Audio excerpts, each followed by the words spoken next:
আসসালামু আলাইকুম রহমতুল্লাহ। বন্ধুরা সকালে কেমন আছেন?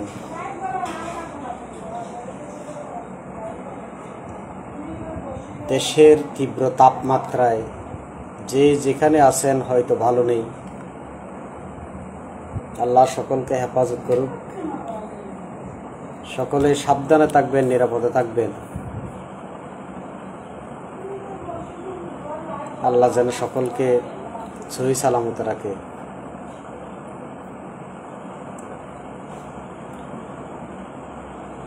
মানুষের মৃত্যু, হায়াত মৃত্যু সব আল্লাহর হাতে। মানুষের মৃত্যু যে কত সন্নিকটে থাকে, যদি চিকিৎসা সংক্রান্ত পেশায় না থাকতাম কখনোই বুঝতে পারতাম না।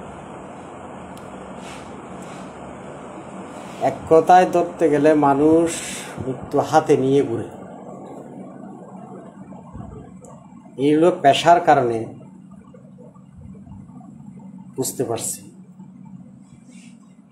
যেমন বেশ কিছুদিন আগে, হয়তো বছরের কাছাকাছি বা বছর দুয়েকের মধ্যে, আমার লাইভে দুইটা ব্যক্তির মর্মান্তিক মৃত্যুর ছবি দেখছি।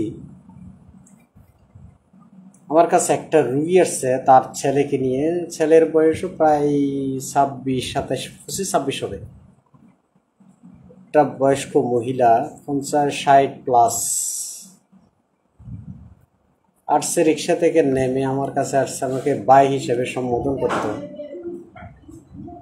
আমি রুগী আসছে স্বাভাবিক। আমি বললাম, কি ব্যাপার, কি হয়েছে আপনার? উনি একটু বললো, আমার একটু খারাপ লাগতেছে। বললো যে সিটে যান দেখি। সিটে গেছে।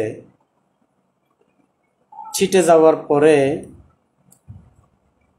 আমি ওর প্রেশারটা দেখলাম। প্রেশার দেখার পরে ওকে বললাম, কি সমস্যা? আমার এই জায়গায় খারাপ লাগে। আমি সব কিছু দেখে আমি কিছুটা নিশ্চিত হলাম যে রোগীটা স্ট্রোক করতেছে, তার একটা ইসিজির খুব দরকার। কোনো ট্রিটমেন্ট দেওয়ার ইচ্ছা থাকলেও দিলাম না।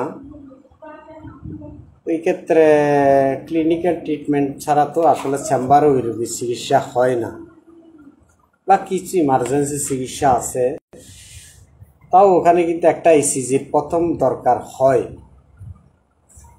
আমি তার ছেলেকে বললাম যে একটা গাড়ি নে, ওরে একটু ক্লিনিকে নিয়ে যা, মেডিকেলে নিয়ে যা, ওর একটা ইসিজি করানো লাগবে। ও গাড়ির সিগন্যাল দিয়ে গাড়ি দাঁড়াইছে, মারে নিয়ে এসে মা ওখানে ডেটে গেছে।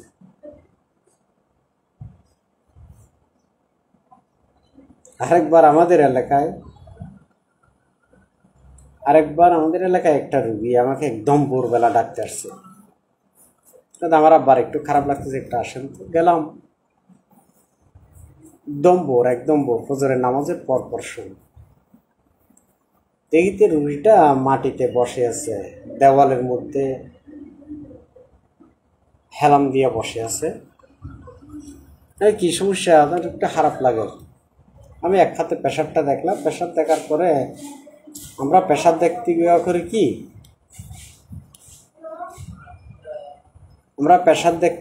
করি কি, অনেক সময় দেখা যায় প্রেশার ডাউট লাগলে আমরা এই হাত থেকে আবার এই হাতে অনেক সময় শোয়াইয়া বা বসাইয়াও মাপি, যখন প্রেশার আমাদের কনফিউশনে ফিল করি।